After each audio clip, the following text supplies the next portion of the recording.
नमस्कार मित्रांनो, पुन्हा एकदा तुम्हा सर्वांचे या मिनी व्लॉगमध्ये स्वागत आहे। आज आम्ही चाललो आहोत पार्टी करायला वालकस नदीवर। सकाळचे 6:15 झाले आहेत। सकाळी सकाळी मच्छी स्वस्त मिळते म्हणून आम्ही आधी भिवंडी मच्छी मार्केटला गेलो। आम्हाला तिथे 200 रुपयांनी 1 किलो कोळंबी मार्केट भावाने मिळाली।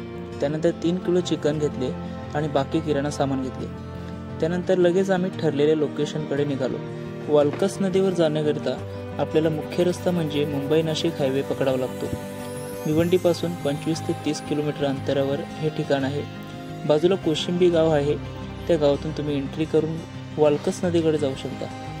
वालकस नदीमध्ये पाण्याची पातळी जरी कमी असली तरी पाण्याचा स्पीड हा भरपूर आहे, त्यामुळे शक्य असेल तितके नदीच्या किनारे लगत पोहा।